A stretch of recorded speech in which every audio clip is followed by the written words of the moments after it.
The arrears are close to $400 million. And you add those of the World Bank and the IMF, we owe these big institutions about $1.2 billion. And obviously there's a multiply effect of us being in default. And the key one being that we are not able to have a normal relationship with these institutions. We are not able to access the huge billions of dollars that they have for infrastructure, for development. So whilst we have an excellent and cordial relationship with the bank and with President Kaberuka in particular, that relationship cannot be fully consummated because of these arrears. So what do you do to get relations right, to get things going, to get you to an even keel where you can have a normal relationship? Well, we have to deal with the issues of arrears. We have to deal with the issues of Zimbabwe's debt, sure. which now exceeds $6 billion. As a government, we've agreed to execute a hybrid program that incorporates the use of our resources, our minerals resources, whether we are going to securitize them.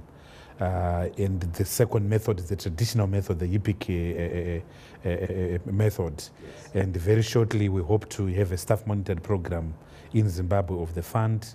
And hopefully we can get of the IMF, yes. Yeah. Hopefully we can get partners that can come and grandfathers and godfathers. Hopefully we can have the same partners putting money in a pot that will deal with the issue of our arrears. I'm very optimistic about the success of the program, but it will require discipline and strong political leadership at home and the vision that this is not a debt issue, it's a development issue. And Zimbabwe right now needs development, development, development. What are the timeframes for these measures? Well, I mean, if I were to have my own way, sure. We should have done this yesterday. But you have to have the buy-in of everyone. And everyone has to trust that when you embark on a YIPIC program, when you embark on a debt arrear clearance program, there's nothing political, there's nothing malicious, there's no regime change agenda. It is just pure basic economics, pure basic logic brought by the necessity of the default in 2000. And we have to get on with the job. One wonders really how you sleep, Minister, because looking at the situation in Zimbabwe, one looks at the options and it doesn't appear like there are many options. What are your options until these things come through? How are you surviving day by day? Well, I mean, it's a tough job. I mean, that's nothing new. I mean, when I took on this job, I knew that it was the worst job in the world. But what I didn't know, which I know now, was that it's also the most thankless job in the world. But somebody is going to do it. I think that we have to establish legitimacy and trust in that economy. I think in 2009 we did relatively well by stabilizing the economy. Absolutely. Now we have to take the issue to the next gear, and the next gear is reconstruction, rebuilding, rehabilitation. That requires capital, and capital in capital letters. That requires the issue of dealing with our debt.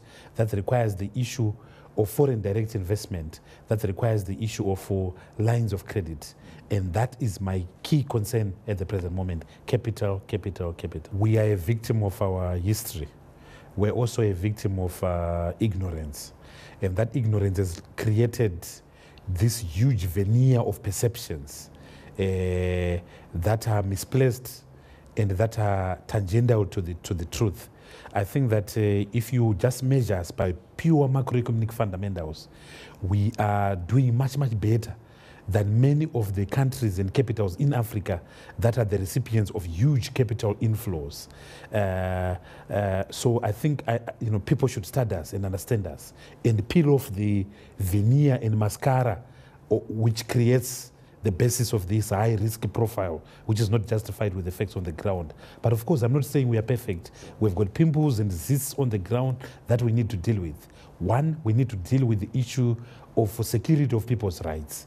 Our indigenization laws must, and in fact they do, recognize the importance of private property rights. That's number one. Two, there must be clarity and certainty around our political settlement, the GPA. A lot of people are concerned about the slow progress on the political front. I think, again, whilst those concerns are justified, the fact of the matter is that some progress and genuine progress have been made. The third thing that people must appreciate is the genuine quality of the opportunities that are in Zimbabwe, which are massive. Look at our relatively, by African standards, highly developed financial services sector, highly developed stock market, one of the best on the African continent. By African standards, again, a very decent developed infrastructure in terms of roads and railway. So if someone were to care to go beyond the perception, he or she will actually find a jewel.